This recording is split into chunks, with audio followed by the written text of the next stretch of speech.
और दिलीप दिलीप की शादी हुई, समझिएगा, दिलीप की शादी हुई, इनकी दो शादियां थी, पहली शादी हुई पुत्र नहीं हुआ, दूसरी शादी हुई पुत्र नहीं हुआ। अब दिलीप को लगा कि ऐसा तो नहीं कि मैं पुत्र के इंतजार में पिता का सपना भूल जाऊं, तो दिलीप अपना गृहस्थ आश्रम छोड़ के भजन करने गए गंगा को लाने के लिए, पर दुर्भाग्य से गंगा नहीं आई और दिलीप भी तप करते करते मर गए। अब जब दिलीप मर गए तो इनकी संतान थी नहीं, तो आगे कुल बढ़ा नहीं। तब क्या किया, तब गुरु के पास गए। गुरु कौन, यही श्री वशिष्ठ जी।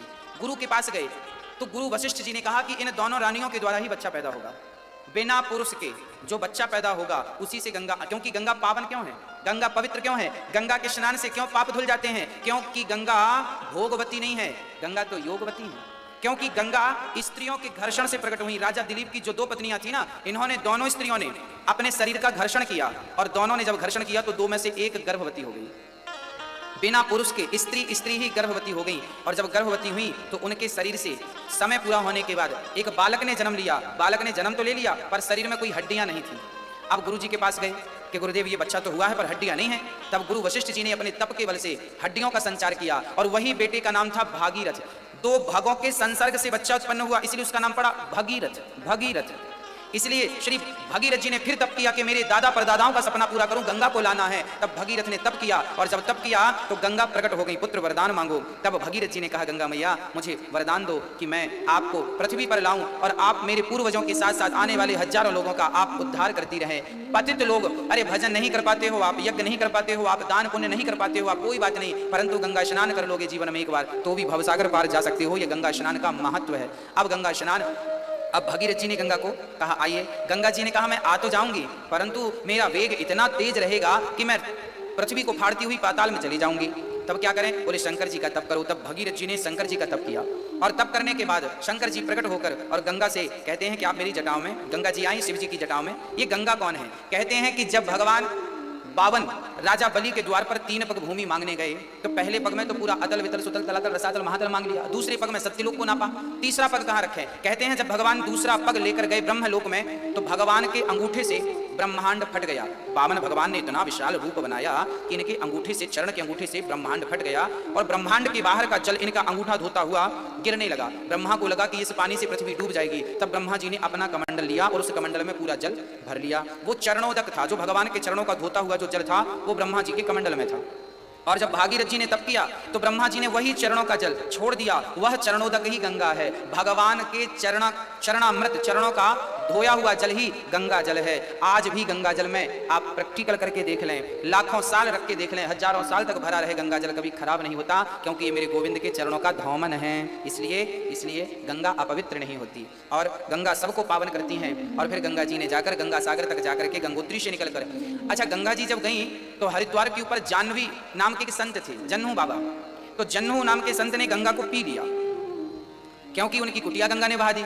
तब भागीरथ जी ने कहा महाराज बड़ी तपस्या करने से गंगा प्रकट भई है। तब संत ने अपनी जांघ से गंगा प्रकट की, इसलिए गंगा का एक नाम जाह्नवी भी पड़ा।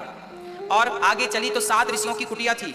तब गंगा ने 7 ऋषियों की कुटिया बचाते बचाते 7 धारा में प्रकट हो गई। तो हरिद्वार के ऊपर गंगा सप्त धारा में दिखाई पड़ती है, गंगा की 7 धाराएं दिखाई पड़ती हैं। 7 धाराएं क्यों हो गई, क्योंकि वहां 7 ऋषियों की, सप्तर्षियों की कुटिया थी। उन कुटियों को बचाती हुई जब गंगा आगे बढ़ी तो वो 7 धारा में परिवर्तित हो गई। और गंगोत्री से निकलकर जब गंगा मैया प्रयागराज पहुंची तो प्रयागराज में ऑलरेडी वहां पर यमुना मैया थी। तो यमुना है भगवान की पत्नी और गंगा है भगवान की दासी।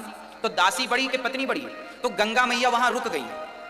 गंगा मैया प्रयागराज में खड़ी हो गई थी, हाथ जोड़ के। किसके सामने हाथ जोड़ लिया, यमुना, क्योंकि यमुना भगवान की पत्नी है। हाथ जोड़ के खड़ी हो गई, आप तो पत्नी बनने वाली हैं भगवान की, तो आपका तो पद कद ऊंचा है, आप हमें आज्ञा करो। तब यमुना मैया ने कहा गंगा तुम पावन करने आई हो संसार को, मैं अपनी लीला यहीं समाप्त करती हूँ, अब यहाँ से तुम आगे जाओ। जबकि प्रयागराज में आप गौर करेंगे ना तो यमुना जी बिल्कुल सीधी जा रही हैं, जबकि गंगा जी टेढ़ी आकर मिली हैं। और फिर आगे जो धार गई है ना, वो मानना तो ये चाहिए कि यमुना में गंगा मिली है, परंतु आगे यमुना का नाम चलना चाहिए था ना। पर यमुना जी ने कहा ना, आगे आपका ही नाम चलेगा और पापियों के पाप धुलती रहना। और आज तक वो यमुना मैया वहां अपने आप को विराम करती हैं और वहां से आगे स्वयं यमुना मैया गंगा को स्थान देती हैं। गंगा जी आगे चलती हैं और गंगोत्री से निकलकर प्रयागराज होती हुई गंगा सागर पहुंची, जहां सागर के 60,000 पुत्र की राख पड़ी थी। गंगा स्पर्श होते ही जल वो सारे लोग तर गए। आज भी लोग मरने के बाद अपनी राख गंगा में विसर्जित करते हैं, क्योंकि भवसागर से तारने वाली केवल गंगा, ऐसी पावन गंगा जो हम सभी पापियों के पाप को धुलने बैठी हैं, ऐसी गंगा मैया को हम नमस्कार करते हैं, प्रणाम करते हैं। अच्छा याद रखिएगा,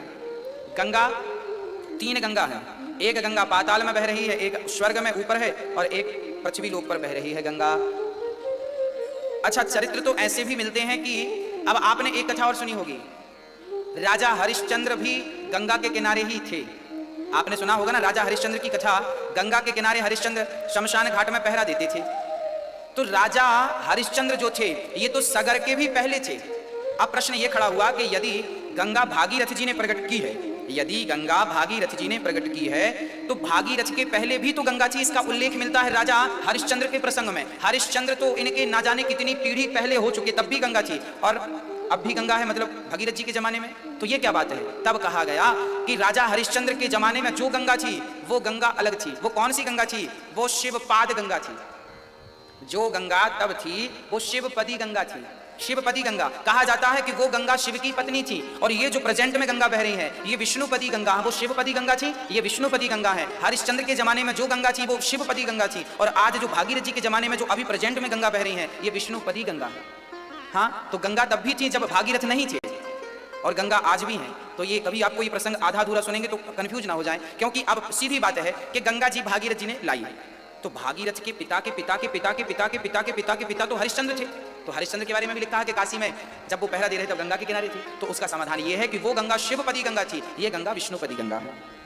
वो गंगा पाप के कारण अंतर्धान हो गई। जैसे ये गंगा भी जब कलयुग का अंत आएगा ना तो ये गंगा फिर अदृश्य हो जाएगी। समय जब बीत जाता है ना, जब बहुत सारे युग बीत जाते हैं, प्राणियों के पाप बढ़ने लगते हैं, हम लोग प्रदूषण करने लगते हैं, तब देवी देवता रूठ कर अपने धाम को चली जाती हैं। गंगा मैया रूठ कर नाराज होकर चली गई। तब जब चली गई तो फिर हम लोगों ने तब किया, फिर प्रार्थना की कि माँ फिर आइए। तब प्रार्थना की गई तब भगवान फिर से प्रकट करते हैं गंगा। मतलब ये हम जैसे पापियों के अत्याचार से फिर चली जाती हैं और फिर भागीरथ जैसे भक्तों के आवाहन करने से पुनः प्रकट हो जाती हैं। तो ये गंगा का सविस्तार चरित्र श्री विश्वामित्र जी ने राम को सुनाया। राम को सब जानते थे फिर भी सुनाया। अब आगे चले, अब जैसे ही आगे चले तो अब जानते हैं कहाँ आ गए? अब मिथिला आ गए। श्री राम के चरण मिथिला में पड़े। ये मिथिला कौन थी? मिथिला नाम क्यों पड़ा? राजा जनक की नगरी का नाम मिथिला क्यों पड़ा? और ये जनक कौन थे? मैं इस प्रसंग पर थोड़ा सा आपको प्रकाश डाल दूं। ये राजा निमि थे। राजा निमि की कोई संतान नहीं थी। तब राजा निमि के शरीर का मंथन किया गया। तो राजा निमि के शरीर का जो मंथन किया गया उस मंथन से एक बालक प्रकट हुआ। चूंकि मंथन से प्रकट हुआ तो उस बालक का नाम रखा गया मिथि। क्योंकि मंथन से हुआ तो मिथि नाम रखा गया। वही बालक आगे चल के जनक बने और मिथि में रहते रहते नाम पड़ गया मिथिला। तो श्री जनक का नाम मिथि भी है, तो मिथि से उनकी नगरी का नाम पड़ा मिथिला। राजा जनक ऐसे राजा हैं जो बिना पिता और बिना माँ के हैं। इनकी ना कोई माँ है ना इनके कोई पिता। प्रकट हुए हैं मंथन से। इनके शरीर से, राजा निमि के शरीर से ये प्रकट हुए हैं। हाँ, ऐसे जनक जी की नगरी में जब मेरे राघव के, मेरे राम के, मेरे शिया वर राम के जब चरण पड़े हैं तो जब आगे चले तो राम जी बहुत सुंदर दृश्य देख रहे हैं। राजा जनक की नगरी कितनी सुहावनी है, कितनी सुंदर है। चारों तरफ बड़ी बड़ी सड़कें हैं और बड़े बड़े घर लोगों ने बना रखे हैं, बड़ी बड़ी बाजार थी और बड़ी सुंदर नगरी का यहाँ गोस्वामी जी वर्णन करते हैं कि सुमन वाटिका बाग बन विपुल विहंग निवास फूलत फलत सुपल्लवत सोहतपुर चहु पास। आज जो आर्किटेक्ट जो घर बनाते हैं, डिजाइन करते हैं ना, गोस्वामी जी लिख रहे हैं उस जमाने में भी बढ़िया घर थे। कैसे कैसे घर थे? हर घर के सामने एक पार्क था और बड़ी 40-40 फुट की रोड थी। सारी गलियां 40-40 फुट की, सकरी गली नहीं थी। आजकल तो रोड, आजकल हमने देखा है लोग रोड में भी कब्जा कर लेते हैं। अपना घर बनाएंगे तो 2-4-10 इंच रोड को भी दबा लेंगे। रोड रह ही नहीं जाती। कई लोगों ने तो रोड को इतना सकरा कर दिया है कि वहां से 4 व्हीलर गाड़ी भी नहीं निकल पाती। अरे भाई, आपको समझ तो होगी थोड़ी सी। आपके घर के सामने बड़ी रोड रहेगी तो आपको ही तो आसानी रहेगी ना आने जाने में। घर थोड़ा सा अंदर कर लो, रास्ता छोड़ दो। रास्ता छोड़ना चाहिए। वह नगर बड़े सुंदर होते हैं जहाँ की रोड बड़ी बड़ी होती है, चौड़ी चौड़ी। राजा जनक के यहाँ लिखा है कि रोड बड़ी बड़ी थी, घर बड़े सुंदर सुंदर थे और पूरे घर वास्तु के अनुसार बनाए गए थे। वास्तु का ख्याल रखा गया था। आग्नेय कोण में ही रसोई थी सबकी, ईशान कोण में ही मंदिर थे सबके, हाँ, वायव्य कोण में ही सबके अतिथियों का सत्कार होता था और दक्षिण दिशा में ही सबकी सीढ़ियां हुआ करती थी। ये वास्तु कहता है कि घर में सीढ़ी कहाँ हो। वास्तु कहता है घर में रसोई किस दिशा में हो। वास्तु कहता है रसोई किस दिशा में होना चाहिए, आग्नेय कोण में होना चाहिए। ये आग्नेय कोण क्या होता है? बोले पूरब और दक्षिण का जो कोना है इसे आग्नेय कोण कहते हैं। इस दिशा में रसोई हो और माताओं का मुख रसोई बनाते समय पूरब की दिशा में हो, वो घर में वो रसोई सबसे उत्तम होती है, सबसे बेस्ट होती है। पूजा का स्थान कहाँ होना चाहिए? बोले आप पूर्व दिशा और उत्तर दिशा का जो कोना है उसे ईशान कोण कहते हैं। वहां पर पूजा का स्थान होना चाहिए। पूजा करते समय मुख या तो पूर्व में हो या तो उत्तर में हो, ऐसा। अब देखिए आपके घर में, अब जो सुन रहे हैं कथा, अब आप लोग अपने घर में तोड़ाई फोड़ाई मत शुरू कर देना कि गुरुजी ने ये कहा तो हम तोड़ फोड़ डालें। ना ना ना, अब जैसा आपका बना है सो बना है। यदि आपने अपने घर पर तुलसी का वृक्ष लगा रखा है तो आपके घर में कोई भी दोष हो तो वो दोष समाप्त हो जाता है। और जब भी नया घर बनाए तो वास्तु कहता है कि घर जब भी बनाए तो घर में चारों तरफ 2-2 फीट, 3-3 फीट, 4-4 फीट, जितनी आपकी सामर्थ्यता है, पूरे घर में चारों दिशाओं में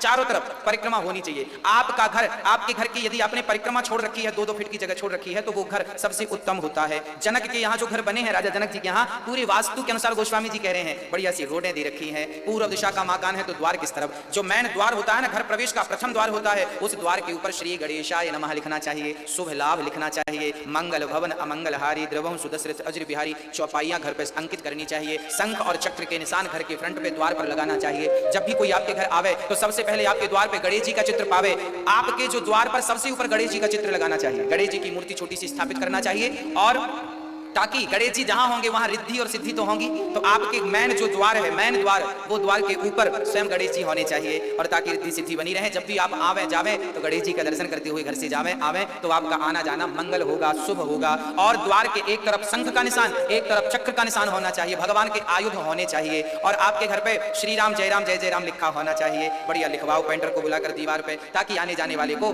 दर्शन होता रहे। सीताराम लिखा हो, राधे श्याम लिखा हो, श्रीमन्नारायण लिखा हो, कुछ भी बढ़िया सा लिखवाइए। ऐसा जनक के यहाँ बढ़िया व्यवस्थित लिखा हुआ था। मंगलमय मंदिर सबके रे और चित्रित जनुरति नाथ चितेरे। आहा, कितना सुंदर। श्री राम जी जब वहां पर जा रहे हैं तो उनके घरों का वर्णन गोस्वामी जी कर रहे हैं। जनकपुर में लोगों के घर कैसे हैं? लोगों के घर में ना भगवान नारायण के चित्र बने हुए हैं, चित्र बने, उस जमाने में भी चित्र बने थे, और ऐसे ऐसे चित्र बने थे कि कामदेव भी लजा रहे थे उन चित्रों के सामने। इतने सुंदर चित्र लोगों के घर में बने हुए थे, और राम जी तो देखते ही बन रहे हैं। इतना सुंदर दर्शन श्री राम जी कर रहे हैं। अनेक प्रकार से राजा जनक के महल कैसे थे? सोने की दीवारें थी और रत्नों के खंबे थे, हाँ, पुखराज के खंबे, हीरे के खंबे थे, और ऐसे ऐसे बढ़िया सुंदर से नगर में सबके घर सब संपन्न थे, कोई गरीब नहीं था, भूखमरी नहीं थी। तब की जीडीपी आज की जीडीपी से ना जाने कितनी गुना मजबूत थी जनक की। और जनक जी बड़े समृद्धवान राजा थे, और वहां की प्रजा बड़ी समृद्धवान थी, और न्याय था सबके लिए, दृष्टि एक सी थी सबके लिए। ऐसे शासन करता श्री जनक जी महाराज के नगर में राम जी जब भ्रमण करने निकले, और जब भ्रमण करके आए तब उस समय विश्वामित्र महामुनि आए, समाचार मिथिलापति पाए। विश्वामित्र महामुनि आए, समाचार सब मिथिलापति पाए। जब राम जी नगर देखकर आए तब समाचार जनक जी को पता चला कि हमारे नगर में गुरु श्री विश्वामित्र जी आए हैं। आगमनी करने के लिए, गुरुजनों का सत्कार करने के लिए जनक दौड़ पड़े। और जब राजा जनक दौड़ करके गए और विश्वामित्र जी को प्रणाम किया, सरकार आपकी जय हो, भले पधारे हो। विश्वामित्र जी आदर सत्कार कर रहे हैं, बैठिए बैठिए, जनक जी बड़ा स्नेह कर रहे हैं। तब तक हमारे राम लक्ष्मण जो नगर देखने गए थे वो वापस आ रहे हैं। राम जी ने नगर कैसे कैसे देखे? घर पूरा वास्तु से देखा। यहाँ एक छोटी सी बात मैं और कर दूं, कई लोगों को वास्तु का बोध नहीं होता, या होता है तो मानते नहीं है। कई लोग कहते हैं गुरुजी हम तो वास्तु शास्त्र नहीं मानते। आप मानो मत मानो, क्या फर्क पड़ता है? हाँ, सांप को हम नहीं मानते, सांप के जहर को नहीं मानते, मत मानो, पर काटेगा तो जहर तो लगेगा। हाँ, मत मानो ना आप। एक सज्जन बोले महाराज जी हम कोरोना नहीं मानते। हमने कहा जब होगा तो मानना पड़ जाएगा, अभी मत मानो। आपके मानने और ना मानने से फर्क क्या पड़ता है? जो सच्चाई है सो है। घर जब नया बना, जिनका बन गया है, मैं फिर हाथ जोड़ के कहूंगा कोई तोड़ा फोड़ी मत कर लेना। जिसका घर बन चुका है केवल अपने घर पे तुलसी रख लीजिएगा बस। और आपका घर का जो मालिक है, घर का जो मुखिया है, उसका कक्ष कहाँ होना चाहिए, मास्टर बेडरूम कहाँ होना चाहिए? वास्तुशास्त्र कहता है कि जो मास्टर बेडरूम है, घर के मुखिया को कहाँ सोना चाहिए, घर की किस दिशा में सोना चाहिए? तब शास्त्र कहते हैं कि दक्षिण और पश्चिम का जो कोना है, दक्षिण और पश्चिम का जो कोना है, उस कोने पर मास्टर बेडरूम होना चाहिए। और दक्षिण और पश्चिम तरफ ही, खासकर पश्चिम और दक्षिण तरफ ही घर की सारी लाइट बात होनी चाहिए। आपके जितने भी कमरे हैं उन कमरों का भी वास्तु देख करके आपको दक्षिण और पश्चिम की तरफ ही लाइट बात बनवाना चाहिए, वॉशरूम बनवाना चाहिए। वॉशरूम कभी भी ईशान में ना हो, वॉशरूम कभी भी आग्नेय में ना हो, नहीं तो बहुत नुकसान घर के मुखिया को हो सकता है। ऐसा वास्तु शास्त्र कहते हैं। राजा जनक की नगरी ऐसी ही थी पूरी। गोस्वामी जी तो उसमें सारा वास्तु लिख रहे हैं। सारे लोगों ने अपने अपने घर पे वृक्ष लगा रखे थे। उस जमाने में भी वाटर हार्वेस्टिंग करवा रखी थी सबने। सबने। सोचिए, त्रेता युग में भी छत का पानी लोगों के जमीन पे जाता था। उस जमाने में भी घर का पानी जमीन के भीतर डालने का प्रयास करते थे और सारे घरों में बढ़िया बढ़िया वृक्ष लगे हुए थे, वृक्ष ताकि ऑक्सीजन की कमी ना हो। अर्थात हमें भी जब घर बनाना चाहिए तो थोड़ी सी जगह वृक्षों के लिए जरूर नियुक्त करना चाहिए और वाटर हार्वेस्टिंग तो कराना ही चाहिए। ऐसा अब राम जी जब वापस आए तो बड़ा अद्भुत चरित्र था, जरा सुनिएगा क्या कह रहे हैं। जब तेहि अवसर आए दो भाई, गए रहे देखन फुलवाई। तेहि अवसर, जब जनक जी गुरु विश्वामित्र जी को प्रणाम कर रहे थे और बैठे वार्ता कर रहे थे, तभी राम लक्ष्मण नगर भ्रमण करके आए। और जैसे ही आए, जनक की दृष्टि राम और लक्ष्मण पर पड़ी तो जनक जी आप पलक दृष्टि से मेरे राघव को, मेरे लक्ष्मण को देखने लगे, पलक झपकाई नहीं और देखने लगे, टुकुर टुकुर टुकुर टुकुर टुकुर देखने लगे। तभी विश्वामित्र जी ने कहा, जनक जी क्या हुआ? तब जनक जी बोले, सरकार मैं पागल हो गया। अब जनक जी को लगा मैंने क्यों ये संकल्प लिया। जनक ने ये प्रतिज्ञा की थी कि जो धनुष पर डोरी चढ़ाएगा, वो धनुष का नाम था पिनाक, शंकर जी का धनुष था। उस धनुष की बड़ी महिमा है। वो धनुष इतना विशाल था, इतना बड़ा था कि एक बार क्या हुआ, उस धनुष को कोई उठा नहीं सकता था, केवल 2 लोग उठा सकते थे उस धनुष को, एक तो स्वयं जनक जी और एक सीता माँ। एक बार क्या हुआ, कथा संत लोग गाते हैं कि एक बार अपने घर में माता सीता, आज उनका मन हुआ कि चलो आज मैं घर पे पोंछा लगाऊं, घर की साफ सफाई करूं। तो आज सीता माँ घर की साफ सफाई कर रही थी। अभी सीता जी की उम्र बहुत छोटी थी। जब घर की साफ सफाई सीता जी कर रही थी ना, तो माता सीता ने उस धनुष को बाएं हाथ से उठाकर दाहिने हाथ से पोंछा लगा दिया। जनक जी ने इस दृश्य को देखा। जनक जी ने सोचा कि मेरी सीता ने इस धनुष को बाएं हाथ से उठा दिया। और उस धनुष को जब कभी उठाना पड़ता था ना, तो जनक के सिवा वहां 10,000 लोग भी इकट्ठे हो जाए तो उस धनुष को हिला नहीं पाते थे। ऐसे धनुष को सीता जी एक हाथ से उठाकर रख दिया करती थी। तब जनक ने संकल्प लिया कि मैं अपनी बेटी सीता का विवाह उसी से करूंगा जो इस धनुष पर डोरी चढ़ा सकेगा। धनुष तोड़ने का कोई संकल्प नहीं था, केवल डोरी चढ़ाने का संकल्प था। भाई जो उठाएगा वही डोरी चढ़ाएगा, तो जो उठा पाए वही बलवान है।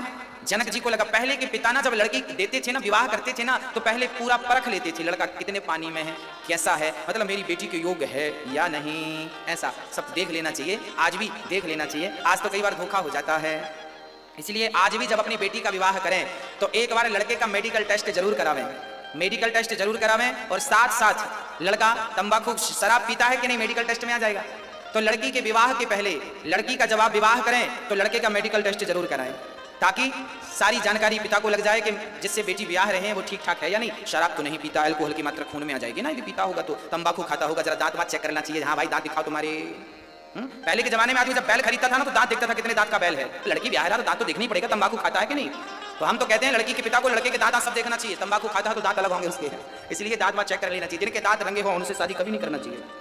गुटखा तंबाकू वालों को शादी आदि नहीं करना चाहिए इनसे। हाँ, इनको कैंसर का खतरा, कभी भी मर सकते हैं कैंसर से। लड़की फिर अकेली कहाँ रहेगी यार, लड़की के बाप को सब देखना पड़ता है। तंबाकू खाओगे कैंसर होगे, मर जाओगे, फिर वो बेचारी कहाँ भटकेगी यार। तो मरना है तो सब पहले ही निपट जाओ, बाद में ना हो सब। इसलिए लड़की के पिता को सब पहले से देख लेना चाहिए, मेडिकल टेस्ट करना चाहिए। जनक जी भी ये टेस्ट कर रहे हैं कि मेरी बेटी से विवाह वही करेगा जो धनुष को उठा सके। इस प्रकार की बड़ी सुंदर अद्भुत चर्चा है। और राम लक्ष्मण को जब जनक जी ने देखा तो राम को देखते ही जनक जी का संकल्प भूल गया। मैंने क्या संकल्प लिया था, सारा कुछ जनक जी महाराज भूल गए। और मन में विचार आने लगा कि मैं अपनी बेटी का इनसे विवाह क्यों ना कर दूं, कितने सुंदर हैं ये। मन में विचार आने लग गया, राम से विवाह कर दूं पर संकल्प ले लिया। अब क्या करूं, कोई बात नहीं, अब जो होगा सो देखा जाएगा। सुंदर सा दर्शन था मेरे राम का। तब जनक जी ने पूछा कि गुरुदेव ये कौन है। तब कहा कि रघुकुल मणि दशरथ के जाए, मम हित लागी नरेश पठाए। विश्वामित्र जी ने परिचय दिया कि ये राम है, ये लक्ष्मण है, ये दशरथ के पुत्र हैं और यहाँ हमारे साथ आए हैं। आए थे मारीच को मारने, आपका संदेशा पहुंचा तो हम बोले चलो स्वयंवर भी देख लो, तो हमारे संग आ गए हैं। राम लखन दो बंधु बर, सुंदर है ये। अब जनक जी ने राम लक्ष्मण और गुरुजनों को भोजन कराया, बढ़िया बढ़िया भोजन कराया और ठहरने की व्यवस्था बढ़िया की। एक सुंदर से नगर में, कहा सीता जी का एक सुंदर सा महल था, बड़ा सुंदर था, बड़ा शांत था। जनक जी ने सीता जी के महलों में ही राम लक्ष्मण को ठहराया। गुरु राम लक्ष्मण और विश्वामित्र जी तीनों ठहरे हैं। अब क्या हुआ, जनक जी तो मन में लड्डू लेके चले गए कि मेरे सीता का विवाह इनसे हो जाए, बढ़िया है। प्रार्थना की भगवान से, हे भगवान इनसे मेरी बिटिया का विवाह हो। अब क्या हुआ, अब गुरु जी लेट गए हैं, राम चरण दबा रहे हैं, लक्ष्मण चरण दबा रहे हैं। और चरण दबा, देखिए राम लक्ष्मण चरण दबा रहे हैं, जगत के पालनहार आज गुरु सेवा कर रहे हैं। इसका तात्पर्य यह है कि हम कितने भी बड़े हो जाएं पर हमें अपने गुरुजनों के चरणों में ही रहना चाहिए, ये हमारे संस्कार हों। गुरुजनों के चरणों में अपना मस्तक झुकाते रहिएगा, तब आप ऊपर बढ़ते रहेंगे। गुरु आशीर्वाद जब देते हैं ना तो शिष्य तरक्की करता है। अब राम जी कह रहे हैं, गुरुदेव एक छोटी सी बात कहना चाहता हूं। हाँ हाँ राम कहो, क्या कहना चाहते हो। नाथ लखनपुर देखन चाहीं प्रभु संकोच, डर प्रगट न कहीं। हाँ, नाच लखनपुर देखन चाहीं। हाँ, बड़ी सुंदर बात कह दी। राम जी कहते हैं गुरुजी लखन लक्ष्मण नगर को देखना चाहता है, आप आज्ञा करो तो ये चला जाए। तब गुरुजी ने कहा देखो अकेले लखन मत जाओ। अच्छा राम एक काम करो तुम घुमा के। अच्छा जाना था राम को ही, पर राम जी ने बहाना लिया, लक्ष्मण देखना चाहता। अब लक्ष्मण ने धीरे से कहा प्रभु मैंने कब कहा देखना चाहता। राम जी बोले चुप रहो, गुरुजी की आज्ञा मिल जाए फिर बात करते हैं। तब गुरुजी ने कहा जाओ और जरा देख कर जल्दी आना। जाय देखे आवहु नगर, सुख निधान दो भाई, करहु सुफल सबके नयन, सुंदर बदन दिखाई।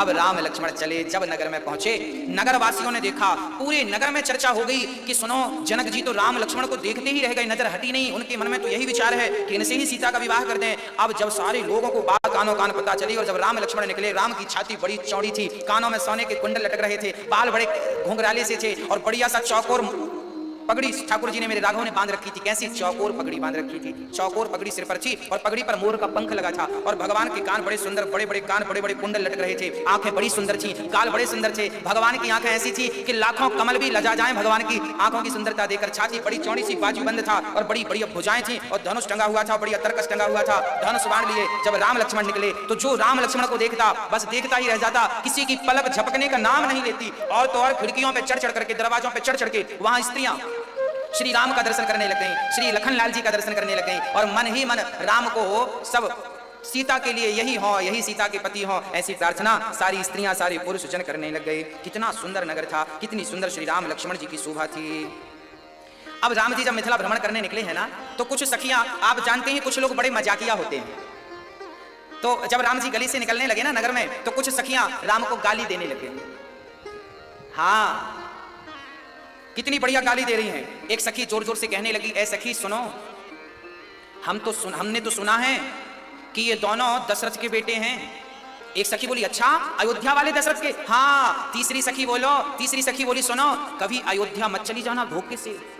अच्छा, अब जैसे ही राम लक्ष्मण ने ये सुना कि ये सखियां कह रही हैं धोखे से अयोध्या ना चली जाना, तो राम लक्ष्मण की जो रफ्तार थी ना थोड़ा स्लो हो गई। राम और लक्ष्मण सुनने लगे कि क्या कह रही हैं। तो सखियां सुना सुना के कह रही सुनो कभी अयोध्या मत चली जाना। क्यों? दूसरी सखी बोली यदि चली जाना तो अयोध्या में कोई खीर दे, भूल से मत खा लेना खीर। चौथी बोली क्यों? वहां की खीर में ऐसा क्या है? बोली वहां की खीर खाने से ना गर्भवती हो जाते हैं, बाप की जरूरत नहीं पड़ती। हाँ। चौथी बोली ये जो राम लक्ष्मण आए ना हमारे मिथिला में, ये खीर वाली है, ये खीर खाने से पैदा हुए हैं। हाँ, अयोध्या में तो पिता की जरूरत ही नहीं पड़ती, खीर खाओ बच्चे होते हैं। अब लक्ष्मण जी ने सुना राम राम ये तो बड़ा मजाक कर रही हैं हमसे, बड़ी हंसी उड़ा रही हैं। तब लक्ष्मण जी ने मोर्चा संभाला और लक्ष्मण जी ने अपने भैया से कहा भैया सुनो अब जल्दी चलो मिथिला से। बोले क्यों? बोले मिथिला से जल्दी इसलिए चलो आज के बाद कोई मिथिला ना आ जाए, और यदि मिथिला आ जाए तो यहाँ कोई प्रॉपर्टी जमीन ना खरीद ले। क्यों? बोले जमीन खरीद लिया और घर बनाने के लिए खुदाई शुरू की, और खुदाई करोगे तो यहाँ बिटिया पैदा हो जाएगी। हमारे यहाँ तो बाप की जरूरत नहीं पड़ती, यहाँ तो माँ बाप किसी की जरूरत नहीं पड़ती, जमीन खोदो बच्चे मिलते हैं। ऐसा श्री लक्ष्मण जी ने कहा। लक्ष्मण जी कह रहे हैं कि यहाँ तो जमीन खोदने से मिट्टी खोदने, क्योंकि सीता का जन्म ऐसी तो हुआ था। ये सीता माँ कौन है और इनका जन्म कैसा है? गोस्वामी जी लिख रहे हैं कि सीता माता इतनी सुंदर थी, इतनी सुंदर थी, इतनी सुंदर थी कि इनकी उपमा किससे दें? लक्ष्मी से दें ना। लक्ष्मी माता भी इतनी सुंदर नहीं जितनी हमारी सीता अम्बा है, तो चांद से दे दें ना। चांद तो इनके चरण की अंगूठी जितना भी नहीं है। करोड़ों कामदेव लजा जाएं, इतनी सुंदर माता सीता थी। और माता सीता के जन्म की क्या चर्चा है, इसकी चर्चाएं अनंत हैं। अब मैं कुछ चर्चाएं आपके सम्मुख रखता हूं जो हमने संत जनों के मुख से सुनी है। सारी कथाएं आपको हम रख देते हैं। क्या क्या कथा है जरा सुनिएगा। पहली कथा तो ये है कि सीता माँ पृथ्वी से प्रकट भई। हुआ क्या था, जनक जी के कोई संतान नहीं थी। तब जनक जी ने भगवान से बहुत प्रार्थना की, बहुत पूजा की कि प्रभु कोई संतान हो। तब इन्हें स्वप्न आता है कि जनक जी तुम सोने का हल बनाओ और अपनी जमीन पर चलाओ, तुम्हें कन्या प्राप्त होगी। सोने का रथ बनाकर चलाया तो पृथ्वी माँ से एक सुंदर सी कन्या प्रकट भई जिनका नाम था सीता। अब यहाँ पर कुछ लोग ये भी कहते हैं कि सीता रावण की बेटी है। अब सीता का रावण से क्या संबंध है, कैसे बेटी है, ये भी मैं आपको स्पष्ट कर दूं। ऐसा विद्वान लोग कहते हैं। ये बात कहाँ लिखी है मैं जानता नहीं हूं, पर संतों के मुख से सुनी है तो आपको सुना रहा हूं। ये सीता की सच्ची चर्चा तो यही है कि सीता मां पृथ्वी से प्रकट हुई। पर कुछ लोग ये भी कहते हैं कि रावण की बेटी है। अच्छा, रावण की बेटी किस आधार पर कहते हैं वो भी मैं आपको स्पष्ट कर दूं। बात ऐसी है कि एक बार रावण संतों से खून लेकर के, रावण संतों से टैक्स किसका लेता था जानते हो? उनके खून का टैक्स लेता। चलो टैक्स में अपना खून दो। तब संत लोग अपना कुछ कुछ काट काट के रावण को खून दिया करते थे, ब्लड दान किया करते थे, रक्त दान किया करते थे, सारे ब्राह्मणों का, संतों का। अच्छा, रावण संतों को बड़ा सताता था, सारा रक्त लेता था ताकि रक्त के बिना ये मर जाए। हाँ, तो टैक्स में रक्त लेता था। एक घड़े में इसने सारा रक्त भरा संतों का और मंदोदरी को लाकर दे दिया। एक बार रावण के मन में कुछ खिचड़ी चल रही थी, मैं अभी बताऊंगा क्या खिचड़ी थी। खिचड़ी ये थी, रावण जनक से बहुत जलता था, क्योंकि जितनी सुंदर लंका थी ना, उससे कई गुना ज्यादा सुंदर मिथिला थी। मिथिला बोले तो आज वो मिथिला बिहार में, बिहार प्रांत जो नेपाल से लगा हुआ है, वो मिथिला नगरी है। तो ये जो नगरी थी ना, बड़ी सुंदर थी, बहुत सुंदर थी। तो रावण जलता था जनक जी से कि इनके पास इतना वैभव है, इतनी संपदा है। तो रावण ने एक दिन सोचा कि संतों का रक्त इनकी जमीन पर गाड़ दूंगा, तो जहां संतों का रक्त होता है ना, वहां बारिश नहीं होती, बारिश नहीं होगी, इनको सूखा पड़ जाएगा, संत प्रजा श्राप देकर नष्ट कर डालेगी। तब संतों का रक्त इकट्ठा किया रावण ने, और इकट्ठा करके और वो मंदोदरी को देता है कि जरा तुम संभालना, हम आएंगे ले जाएंगे। अब रावण अपने काम से चला गया। एक दिन क्या हुआ कि वो रक्त, रात्रि को प्यास लगती है मंदोदरी को, मंदोदरी को प्यास लगी तो रक्त को पानी का घड़ा समझ करके वो रक्त पी लिया। मंदोदरी ने संतों का रक्त पी लिया, और जब पिया तो कुछ दिनों के बाद वो गर्भवती हो गई। एक दिन रावण से मंदोदरी ने कहा, अच्छा मंदोदरी गर्भवती होगी क्योंकि वो संतों का रक्त था। जब मंदोदरी गर्भवती हुई तो रावण से कहा मंदोदरी ने कि हमने सुना है कि आप गर्जना करते हैं तो गर्भवती नारियों के गर्भ गिर जाते हैं। रावण बोला गिर तो जाते हैं, तो एक बार हम आपकी वो गर्जना सुनना चाहते हैं। मंदोदरी ने कहा सुनाइए। अब रावण पहाड़ पर चढ़ा और गर्जना की। जब गर्जना की तो मंदोदरी जो गर्भवती थी, गर्भ गिर गया। गर्भ गिरा तो उस गर्भ को उठाकर मंदोदरी ने उसी घड़े पर डाल दिया, और रावण आया तो बोला मैंने घड़ा दिया था, कहाँ है? बोले ये है। वो घड़ा ले जाकर रावण ने जनक की नगरी में गाड़ दिया। इसलिए गाड़ा कि यहां पर बारिश नहीं होगी, संतों का श्राप लग जाएगा, संतों का रक्त है इसमें। पर उल्टा हुआ, उस मंदोदरी के गर्भ से जो गर्भ गिरा, अब वो घड़े में था, और पृथ्वी माँ ने उसका लालन पालन शुरू किया। और समय जब हुआ तो जनक को स्वप्न आया, और जनक ने सोने के हल से जब खोदा तो वहां पर एक कन्या उत्पन्न हुई, वह सीता थी। चूंकि वो मंदोदरी के गर्भ से निकली थी, इसलिए कहा जा सकता है कि ये रावण की बेटी है। इसके कोई सबूत नहीं है कहीं, ये बात केवल मनमुखी सुनी है हमने संतों के मुंह से, वो आपको सुनाई है।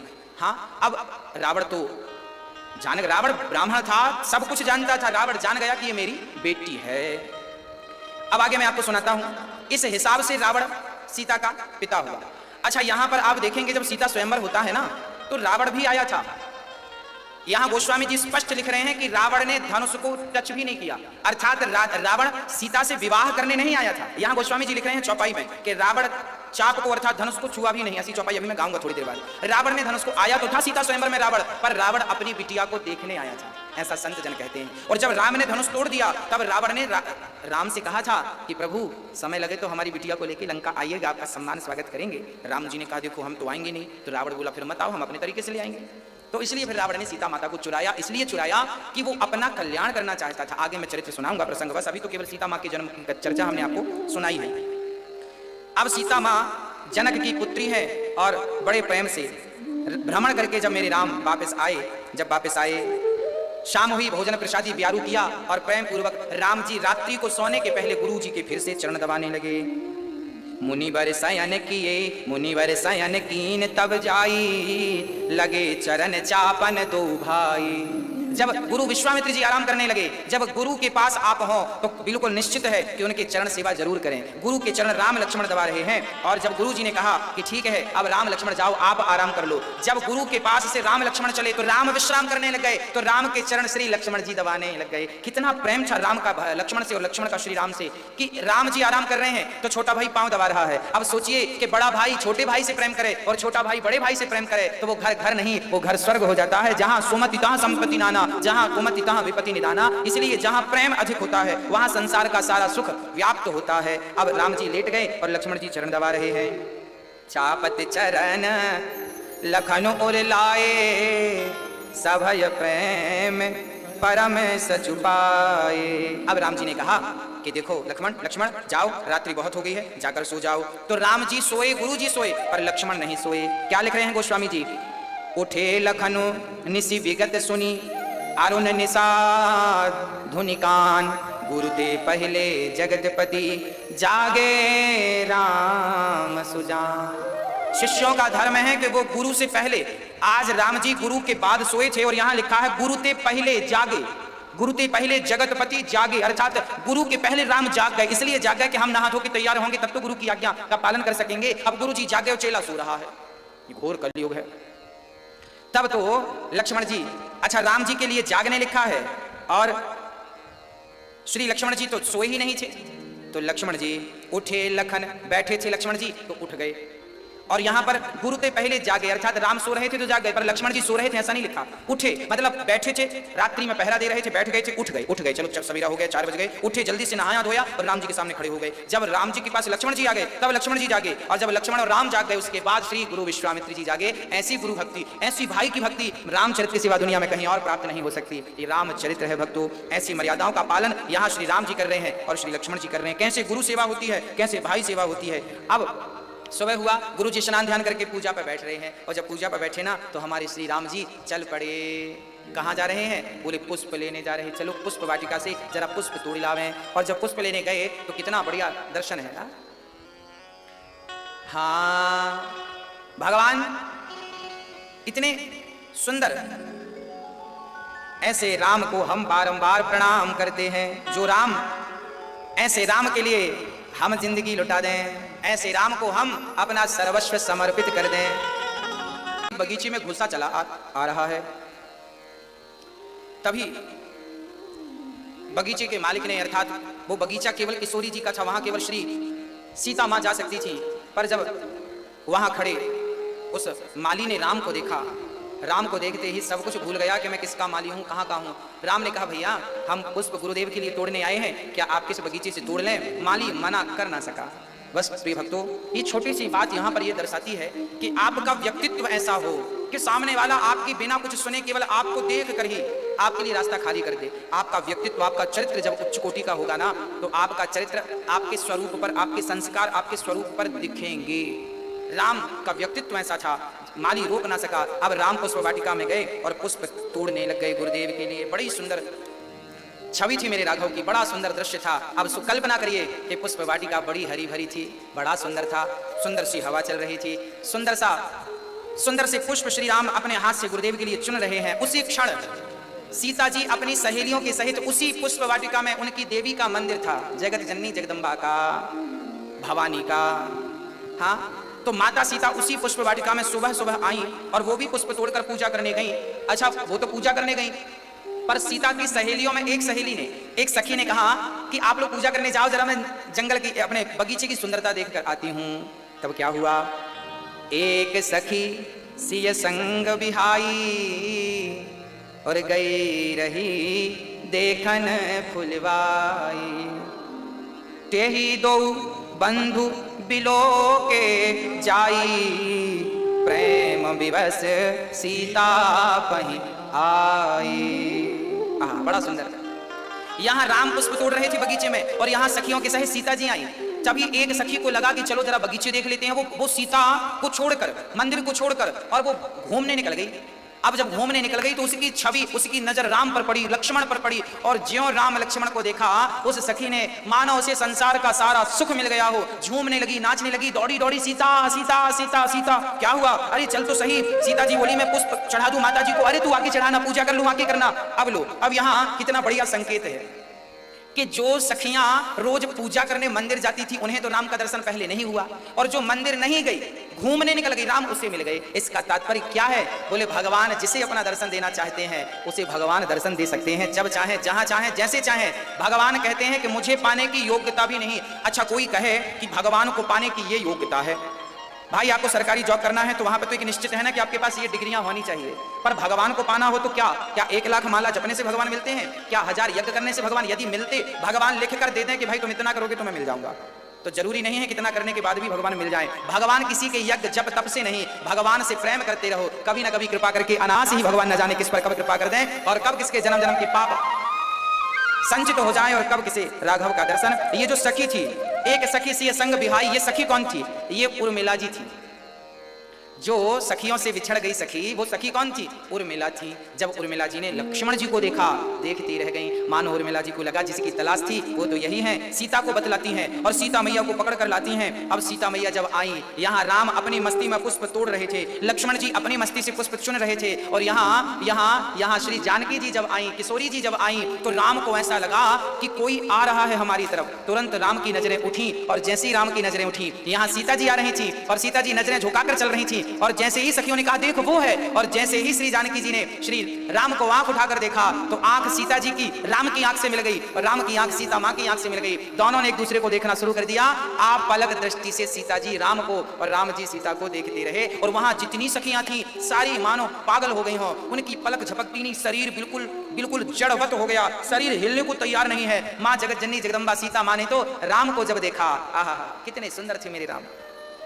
आज जगत का पालनहार जिस परमात्मा ने संसार की स्त्रियां इतनी सुंदर बनाई, पुरुष इतने सुंदर बनाए, पशु पक्षी इतना सुंदर बनाया, जब उन्होंने अपने आप को रचा होगा तो स्वयं अपने आप को कैसा रचा होगा, वो स्वयं कैसे होंगे। और वही जगदम्बा श्री जानकी जी आज श्री राम को और श्री राम जी मां जगत जननी जी को देख रहे। आप अलग दृष्टि से बस देखते जा रहे हैं, देखते जा रहे हैं, देखते जा रहे हैं, नजर हिलने को तैयार नहीं। अब क्या हुआ, सारी सखियां खड़ी हैं, और यहाँ श्री लक्ष्मण जी जब पुष्प तोड़ के घूमे, इस तरफ मुंह किया, और जब लक्ष्मण की दृष्टि पड़ी तो लक्ष्मण जी भी निहाल हो गए देख करके। लक्ष्मण जी किसे देख रहे हैं? उर्मिला की तरफ देख रहे हैं। उर्मिला लक्ष्मण को देख रही हैं, और सीता जी राम को, और राम जी सीता जी को देख रहे हैं। देखते देखते देखते देखते मानो सीता जी राम को इसलिए देख रही हैं कि राम की ये तस्वीर, राम की ये झांकी, राम का ये स्वरूप मैं उठा करके अपने हृदय में, अपने चित्त में बसा लूं। और देखते देखते देखते देखते देखते देखते सिया जी ने, श्री जानकी जी ने अपने नेत्रों को, अपने नयनों को मानो बंद कर लिया। क्यों बंद कर लिया? सीता जी से पूछा आपने नेत्रों को बंद क्यों कर लिया? तब सीता जी बोली हैं मैंने नेत्रों को बंद नहीं किया, मैंने तो राम को हृदय में बसा करके दरवाजों को बंद कर लिया ताकि मेरे राम बाहर निकल ना जाए। नेत्रों को नहीं, ये तो कपाटों को, दरवाजों को सीता जी ने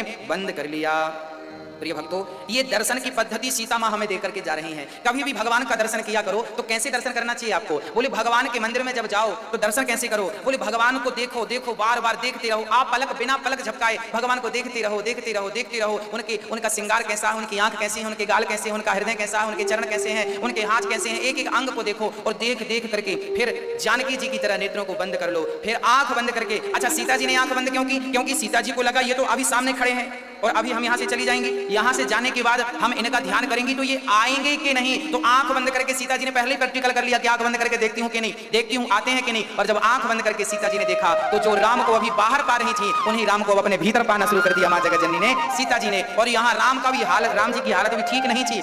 अब तो राम जी जहां देखें, जिस तरफ देखें, ऐसी छवि चित्त में बस गई कि अब तो सीता के सिवा राम को कुछ नजर ही नहीं आता। अब तो पुष्प में भी सीता जी नजर आने लगी। अब तो जो श्रृंगार जिस पर पुष्प रखे थे ना, उस पर भी राघव को सीता जी नजर आने लगी। और अब राम जी देख रहे हैं, सीता जी फिर आंख खोल के राघव को देखी। तब तो लक्ष्मण जी ने कहा सरकार बहुत हो गई, अब चलो गुरुजी लेट हो रहे हैं, पुष्प भी तो देने हैं। अच्छा ठीक है चलते हैं। अब यहाँ राम जी को लक्ष्मण जी ने कहा वहां सखियां सीता जी से कहीं बस कर सीता, कल फिर आएंगे स्वयंवर में, उन्हें खूब देख लेना। अब सीता को लेकर गई, और जब सीता जी आगे गई तो सीता जी ने क्या किया? सीता जी ने प्रार्थना करनी शुरू कर दी।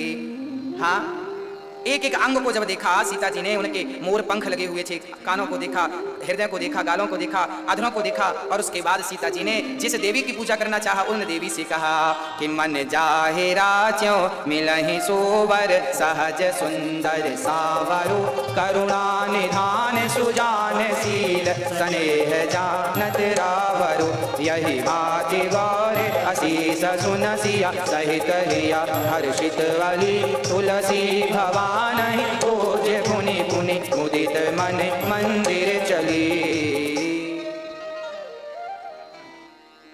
जानि गौरे अनुकूल सिया, हिय हर सुन जाय कही, मंजुल मंगल मूल वाम वंग फड़कन लगे। सीता जी अपनी देवी से हाथ जोड़कर कह रही हैं जगत जननी से, मन जाहे राच्यों, हे माता जी मुझे वही वर दीजिए जिसमें मेरा मन लग गया। मन जाहि राच्यों मिलहि सोवर, हमें वही वर मिले जिसमें हमारा अब मन लग चुका है। मन जाहि राच्यों मिलहि सोवर। और माता जी कह रही है सहज में मिल जाए, ज्यादा हमें परेशान होना ना पड़े। सहज सुंदर, जो सुंदर वाले हैं ना वो। अब माता जी ने, जगत जननी ने कहा सीता वहां तो दो पुरुष खड़े थे, तुम्हें कौन सा पसंद आया बताओ, फिर हम उसी की व्यवस्था करें। तो सीता जी ने कहा सावरो, वहां दो खड़े थे ना, एक गोरे थे, गोरे लक्ष्मण जी और सांवले राम जी। सीता जी बोली गोरे नहीं सावरो। और ऐसा हमें चाहिए करुणा निधान। अब देखिए सीता जी क्या कह रही हैं, करुणा निधान। सीता जी ने आज राम का नामकरण कर दिया। पत्नी ना अपने पति को प्यार से कुछ बोलती है, अब क्या बोलती है वो तो आपको ही पता होगा, हमें नहीं, पर हमें इतना जरूर पता है कि सीता जी राम को प्यार से, जानते हो क्या बोलती थी, करुणा निधान। कहते हैं स्त्रियां अपने पति का नाम नहीं लेती, स्त्रियों को कभी भी अपने पति का नाम लेकर नहीं बुलाना चाहिए, पर आजकल तो फैशन का जमाना है, पत्नियां तो खूब नाम ले लेकर के बुलाती हैं। कहते हैं पत्नी यदि पति को नाम लेकर बुलाती है तो पति की आयु कम हो जाती है, उम्र कम हो जाती है। पर आजकल कौन समझाए, सब पढ़े लिखे लोग हैं, मूर्खों को समझाया जा सकता है, पढ़े लिखों को नहीं समझाया जा सकता। हाँ, स्त्री को कभी भी अपने पति का नाम नहीं लेना चाहिए। अच्छा, नाम कब लेना चाहिए? सीता जी ने राम का नाम कब लिया? बोले जब रावण ने चुरा लिया, जब विषम परिस्थिति आ जाए, जब आपके सामने ऐसा हो कि आपके सामने बहुत बड़ा संकट आकर खड़ा हो और जब आपको नाम लेना ही पड़े, तब उस स्थिति में जब रावण चुराया तब सीता ने लिया। अब आपको कोई चुराए तब आप ले लो, तब फिर कोई बात नहीं है, फिर कोई चुरा ही नहीं रहा फिर भी आप नाम लिए जा रही हो, तब तो गलत है। हाँ, तो ये पाप हो जाएगा।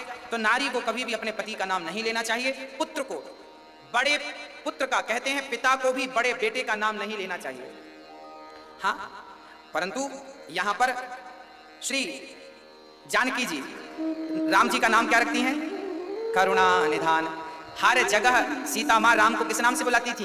करुणा निधान।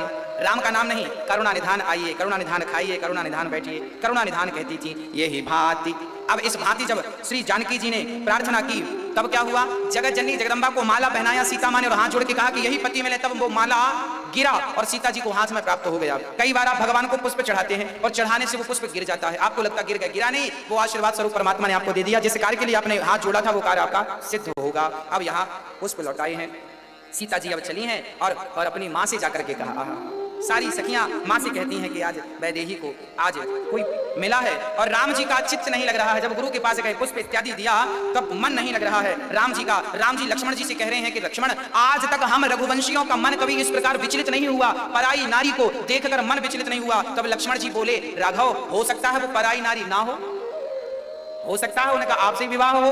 अब राम जी बोले, वो तो बाद की बात है, पर हमारा मन पहली बार इतना विचलित हो रहा है, हमारा मन शांत नहीं है, मानो शांत सरोवर में किसी ने एक पत्थर फेंक दिया हो। जब शांत सरोवर में पत्थर फेंका जाता है तो तरंग उठने लग जाती हैं। हाँ, तरंग उठने लग जाती हैं। ऐसी राम के चित्त में भी तरंग उठने लगी। अब गुरुजी ने पूजा पाठ किया, राम लक्ष्मण तैयार भये और कहाँ जा रहे हैं? चलो धनुष यज्ञ देखे आवे। अब वहां पर धनुष यज्ञ की तैयारी है, जनक जी धनुष यज्ञ की तैयारी कर रहे हैं। आज जो धनुष पर डोरी चढ़ाएगा वो सीता का पति बन जाएगा। अब राम जी चल रहे हैं, किसी स्वयंवर देख जाई, ईसु काहि धो देय बड़ाई। कितना सुंदर दृश्य है, जरा देखिएगा। आज सीता स्वयंवर के लिए राम जी चले हैं कि रंग भूमि आए दो भाई और आसी सुधी सब पूरे वासिन पाई। इस प्रकार सारे लोग जब रंग भूमि की ओर चले, राम जी ने दिया है और राम का पावन दर्शन करके सारे लोग धन्य धन्य हो गए। उसी क्षण रंग भूमि, अब रंग भूमि पर जानते हैं कौन आया? रंग भूमि पर अब जानकी जी आई हैं और जैसे ही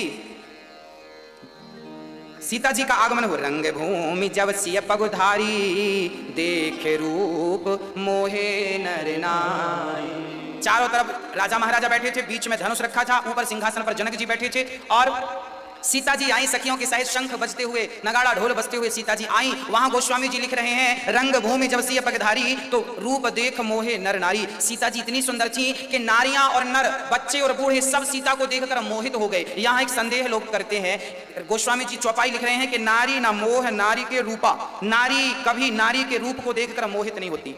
अर्थात कोई स्त्री कितनी भी सुंदर हो, पर एक सुंदर स्त्री दूसरी स्त्री को अच्छी नहीं लगती। दूसरी स्त्री अर्थात स्त्रियां कभी स्त्रियों को अपने से ज्यादा सुंदर नहीं मानती। स्त्रियों को लगता है हम ही सबसे सुंदर हैं। ये बात रामचरितमानस में लिखी है। स्त्रियां अपने से सुंदर कभी किसी को नहीं मानती। स्त्रियों को लगता है हम ही सबसे ज्यादा सुंदर हैं और तुम क्या हो हमारे सामने। हाँ, नारी ना मोह नारी के रूपा, स्त्रियां कभी स्त्रियों को देखकर मोहित नहीं होती। पर यहां लिखा है कि रंग भूमि जब सिय पगधारी, तो रूप देख मोहे नर नारी। नारियां नारियों को देखकर मोहित नहीं होती, पर आज नारियां सीता को देखकर मोहित हो गई। अब यहाँ प्रश्न खड़ा हुआ कि जब नारियां मोहित होती ही नहीं है तो सीता को देखकर मोहित क्यों हो गई? तब समाधान देते हैं कि सांसारिक नारियां अलग हैं और सीता कोई सांसारिक नारी थोड़ी है, ये तो जगत जननी है। आज इन्हें देखकर संसार मोहित हो रहा है तो इसमें कोई आश्चर्य नहीं मानना चाहिए, क्योंकि ये कोई साधारण स्त्री तो है नहीं, ये तो जगदम्बा है। स्वयं भगवान के लिए अवतार लिया है, माने लीला के लिए लिया है। तो सांसारिक स्त्रियों से इन स्त्रियों की, इन सीता मैया की तुलना नहीं की जा सकती। इसलिए यहाँ पर लिखा है कि रंगभूमि जब सिय पगधारी तो रूप देख मोहे नर नारी, सारे लोग मोहित हो गए, चाहे वो स्त्री हो, पुरुष हो, बच्चे हो, बूढ़े हो। अब सीता जी आसन पर ऊपर बैठी हैं झरोखे पर, और वहां पर उनकी माँ भी बैठी हैं और जनक जी भी बैठे हैं, और यहाँ पर बंदी जन आ गए और बंदी जन कह रहे हैं सुनो सुनो सुनो, जनक ने प्रण लिया है कि जो इस धनुष को उठाकर इस पर डोरी चढ़ाएगा वही सीता का पति कहलाएगा। बंदी जन गा बजा करके ये बात कह के चले गए अपनी जगह पर। अब राजा महाराजा लोग बड़े प्रेम से, अब सबसे पहले एक सज्जन खड़े हुए, मैं धनुष तोड़ूंगा और इस कन्या का पति मैं बनूंगा। अब गए धनुष के पास, एक हाथ को उनको लगा ये मेरे बाएं हाथ का काम है, धनुष को पकड़ा, हिलाए, हिला नहीं, दोनों हाथ से जोर लगाया, दोनों हाथ लगाने के बाद पसीने पसीने हो गए, उठा नहीं। अब दूसरे राजा ने तुम क्या हो, तुमसे उठा नहीं, देखो हम कैसे उठाते हैं। एक राजा गया। अब यहाँ विडंबना क्या थी कि एक राजा जब जाता था ना तो भगवान से कहता था हे भगवान धनुष हमसे ही उठे। वहां पर बैठे कितने राजा थे? बोले 10,000 राजा थे। तो एक राजा कहता कि हमसे धनुष उठ जाए, और बाकी जो 9,999 राजा थे वो कहते मन ही मन हे भगवान इससे ना उठे। तो अब आप ही बताओ कि भगवान एक की सुनेंगे कि 9,909 की सुनेंगे, 999 की सुनेंगे? एक कह रहा है हमसे धनुष उठ जाए, बाकी कह रहे हैं ना ना ना इससे ना हमसे उठे। अब वो भी हार के आ गया। फिर तीसरा गया, धनुष हिलाया, उठाने का बहुत प्रयास किया, उठा नहीं। सारे राजाओं ने ट्राई कर लिया। तब क्या हुआ? भूप सहस 10 एक ही 12 लगे उठावन तरही न टारा। अब जब एक एक करके 10,000 राजाओं ने ट्राई कर लिया, धनुष हिला नहीं। तब जानते हैं क्या हुआ? उन सारे राजाओं ने एक साथ धनुष उठाया। यहां पर यह भाव भी है कि एक ही 12 भूप सहस 10 एक ही 12, एक ही बार मतलब एक ही दिन में 10,000 राजाओं ने ट्राई किया, पर धनुष था जो हिलने का भी नाम नहीं लिया। अब बड़ी चक्कर में पड़ गए, क्या करें क्या करें क्या करें, हिला भी नहीं किसी से। एक ही 12 मतलब एक ही दिन में सारे राजाओं ने प्रयास किया पर धनुष नहीं हिला। अच्छा वार एक ही 12, वार कितने होते हैं? हम आपसे पूछ रहे हैं वार कितने होते हैं? तब आप कहेंगे 7 वार होते हैं, सोमवार, मंगलवार, बुधवार, गुरुवार, शुक्रवार, शनिवार, रविवार, 7 वार होते हैं। सबसे बढ़िया वार कौन सा है इन 7 में? कोई कहेगा सोमवार, कोई मंगल, कोई बुध, कोई गुरु, कोई शुक्र, कोई शनि, कोई रवि। पर हमें लगता है कि इन 7 वारों से भी बढ़िया एक वार और है, बोले परिवार। जिसका परिवार अच्छा है उसके लिए 7 वार अच्छे हैं, 300 दिन अच्छे हैं और पूरी जिंदगानी अच्छी। और जिसका परिवार ही अच्छा नहीं तो क्या सोमवार, क्या मंगलवार, क्या बुधवार, क्या गुरुवार, क्या शुक्रवार। हाँ जी। अब इस प्रकार श्री सारे राजाओं ने जब धनुष उठाया, हिला नहीं, तब जनक जी बड़े दुखी हो गए। राम राम राम राम राम। कोई क्षत्रिय बचा ही नहीं। अब जनक जी के वचन थे, कोई क्षत्रिय नहीं बचा, किसी के भुजाओं पर ताकत नहीं रही, और मेरी बेटी तो अब कुंवारी रह जाएगी, पर मैं आप सभी से विवाह नहीं करूंगा क्योंकि आप में से कोई क्षत्रिय नहीं है। जब ये बात श्री लक्ष्मण जी ने सुनी, आग बबूला हो गए। जनक जी खबरदार, जब आपने दोबारा ऐसे शब्द कहे, जिस सभा में रघुवंश बैठे होते हैं और राम बैठे होते हैं, लोग ऐसी बातें नहीं करते। आप कहें तो मैं इस धनुष को क्या पूरी पृथ्वी को गोल गेंद की तरह लेके और 100 कोस तक दौड़ के चला जाऊं। आप कहें तो तिनके की तरह ये पृथ्वी को चकनाचूर कर दूं, और ये धनुष को क्या कहें। अब जब लक्ष्मण जी ने क्रोध में आकर, आप शेषावतार हैं, ये सब कर सकते हैं। अब जब लक्ष्मण जी ने बातें कही, जनक जी शांत हो गए, और जब जनक जी शांत हुए तो गुरुदेव ने लक्ष्मण का क्रोध शांत किया। लक्ष्मण लक्ष्मण सुनो, आप क्रोध ना करो, बाजू में आकर बैठ जाओ। अच्छा लक्ष्मण जी कह रहे हैं हमसे कहो, हम तोड़ देते हैं। अब सोचो कि लक्ष्मण जी धनुष तोड़ देते तो फिर सीता लक्ष्मण की हो जाती, फिर राम का क्या होता? फिर राम जी को बाबा जी बनना पड़ता, फिर राम जी थोड़ी शादी करते। तब राम जी को गुरुदेव ने कहा लक्ष्मण लक्ष्मण बैठो। विश्वामित्र समय शुभ जानी, बोले अति स्नेहमयवान, उठहु राम भंजहु भव चापा, मैटहु तात जनक परितापा। जनक जी ने क्रोध किया, लक्ष्मण जी खड़े हो गए। गुरुदेव विश्वामित्र जी को लक्ष्मण आओ, आप बैठो, आप क्रोध ना करो। समय शुभ जानकर श्री गुरुदेव ने राम को कहा उठहु राम, उठो राम, उठो राम, और भंजहु भव चापा। ये भाव का जो धनुष है, अहंकार का सूचक है ये धनुष। जाओ और अहंकार, ये 10,000 राजाओं को जो अहंकार था, इनका अहंकार जाकर के तोड़ डालो, ऐसा कहा। और जनक का संताप मिटाओ। राम जी ने गुरुदेव को प्रणाम किया, गुरुदेव के साथ जनक जी को प्रणाम किया, अपने इष्ट को प्रणाम किया। आप यहाँ पर एक शिक्षा पाइए और समझिए कि जब भी कोई काम करें तो एक बार अपने इष्ट को, अपने भगवान का स्मरण जरूर कर लें। हे प्रभु, हम ये कार्य करने जा रहे हैं, आप कृपा बनाए रखिएगा। गुरुदेव का स्मरण करें, इष्ट का स्मरण करें। और वहां से राम जी गए हैं, धनुष को प्रणाम किया है। शंकर जी का धनुष है ना, प्रणाम किया, धनुष की परिक्रमा लगाई, आदर किया। और अब जानकी जी राम को देख रही हैं और जानकी जी की माँ मन में विचार कर रही हैं कि राम राम, ये तो कोमल इतने बड़े बड़े बलवान राजा जब ना उठा सके, ये बच्चे क्या उठाएंगे। तब कहा कि देखो किसी को छोटा मत समझो, चींटी भी बड़े से हाथी को पछाड़ डालती है, ये राम है, ये भगवान है। अब श्री राम जी बढ़िया से आगे चलते हैं और राम जी सबके देखते देखते क्या करते हैं, लेत चढ़ावत खैंचत गाढ़े तो काहू न लखा देख सब ठाणे। राम जी ने धनुष को प्रणाम किया और राम जी ने देखते ही देखते सब एक चकचकी लगा, बिना पलक झपकाए सब देख रहे हैं। और राम जी ने एक हाथ से धनुष पकड़ा, सबको लगा कि हिलेगा नहीं, सारे लोग सोच रहे थे हिले ना, और राम ने धनुष को उठा लिया एक हाथ से और उठा करके राम जी ने धनुष पर डोरी चढ़ानी चाहिए, थोड़ा झुकाया कि उसी समय राम के हाथ से धनुष लेत चढ़ावत खैंचत गाढ़े काहू न लखा देख सब ठाणे। तेहि धन राम मध्य धनु तोड़ा, और बीच से श्री राम जी ने धनुष को तोड़ दिया। और जैसे ही धनुष टूटा जय जयकार होने लगी, जय जयकार होने लगी। रामचंद्र भगवान की। चारों तरफ पुष्पों की वर्षा होने लगी और सारे जो 10,000 राजा थे उन्हें क्रोध आ गया, अब मैं छोड़ूंगा नहीं। राम जनक जी ने कहा कि अभी तक तो तुम्हें मौका मिला, तब तो तुम उठा ना सके, अभी ये उठा ली तो तुम छोड़ोगे नहीं, आओ जरा कर लो युद्ध। सारे लोग बैठे रहे। अच्छा, राम जी ने धनुष को बीच से ही क्यों तोड़ा? क्योंकि कहा जाता है बीच से इसलिए तोड़ा क्योंकि राम जी जानते थे कि हम तोड़ेंगे तो ये लोग उचकेंगे, तो राम जी ने बीच से धनुष तोड़ा इसलिए कि एक लक्ष्मण ले लेगा, एक हम दोनों ही निपटा देंगे 10,000 को, इसलिए बीच से ही तोड़ा। और तोड़ा क्यों? चढ़ाने की बात थी, तोड़ने की थोड़ी थी। तब कहा इसलिए तोड़ा, भगवान ने धनुष नहीं, भगवान ने धनुष के साथ उन 10,000 लोगों का, राजाओं का अहंकार तोड़ दिया। अब धनुष से किसी ने कहा, कई बार क्या होता है ना, लोग बहकाते भड़काते बहुत हैं, धनुष से कहने लग गए सुनो धनुष जी, राम ने तो आपको तोड़ दिया। धनुष ने कहा तोड़ दिया तो कोई बात नहीं, हमें तो एक दिन टूटना ही था, पर टूटे तो हैं, पर राम को सीता से जोड़कर, सीता को राम से जोड़कर टूटे हैं। आज हमारा टूटना सफल हो गया। अर्थात मिटने के पहले, मरने के पहले, टूटने से पहले किसी को जोड़ दो, तब तो आपका जाना सार्थक है। सीधी बात यह है कि मरने के पहले कुछ ऐसा कर जाना कि आपकी अच्छाई को, अच्छे कार्यों को ये जमाना याद करता रहे। कबीरदास जी दोहा लिखते हैं कि कबीरा जब पैदा भय जग हंसे हम रोए, करनी ऐसी कर चलो जग हंसे हम हंसे जग रोए। जब हम पैदा भये तो हम तो रो रहे थे, सब हंस रहे थे, अब कुछ ऐसा कर जाओ कि हम तो हंसते हंसते जाएं और हमारे लिए जमाना रोए कि भाई बहुत भला आदमी चला गया। तो जीवन में कुछ ऐसा कर लेना कि आपका कुछ अच्छा ऐसा कार्य हो, आप कुछ ऐसा अच्छा कर जाएं कि आपके कार्य से लोगों को शांति मिले, लोगों को सुख मिले, आनंद मिले। और मुझे लगता है कि मेरी वृद्ध माओं की सेवा जो वृंदावन में वृद्धाश्रम के माध्यम से चालू हो रही है, इस कार्य से बड़ा मुझे लगता है कोई कार्य नहीं होगा। आप सभी थोड़ा थोड़ा अपना योगदान देंगे तो वृद्ध माओं के लिए जो वृद्धाश्रम बन रहा है बहुत जल्दी से उसका कार्य पूरा होगा। आपके योगदान से उस निर्माण कार्य में आप अपना योगदान पहुंचा सकते हैं और उन माओं के लिए आप भोजन की व्यवस्था अभी से कर सकते हैं। हाँ, जैसे बच्चा पैदा होता है तो उस बच्चे के लिए भगवान दूध की व्यवस्था माँ के स्तनों पर कर देते हैं, उसी प्रकार आपका भी परम कर्तव्य है कि आप सभी उन माओं के लिए जरूर थोड़ा थोड़ा योगदान दीजिए। जैसे पेड़ की जड़ में पानी डालने से पेड़ के पत्तों तक, फल तक, शाखा तक अपने आप पहुंच जाता है, ऐसे जब इन माओं के पेट में रोटी जाएगी तो भगवान के पेट में अपने आप इन माओं से पहुंच जाएगी। और आपका दिया योगदान आज जानते हैं, आज झूलन महोत्सव चालू हुआ है वृंदावन में। आज बिहारी जी सोने के झूले में झूला झूलेंगे। हाँ, और बिहारी जी का सुंदर सा दर्शन झूले का, अभी तो कोरोना के कारण दर्शन बंद है पर अंदर सेवा चालू है। आज झूलन महोत्सव है, आज से हमारे बिहारी जी रोज झूला झूलेंगे। आज हरियाली तीज है ना?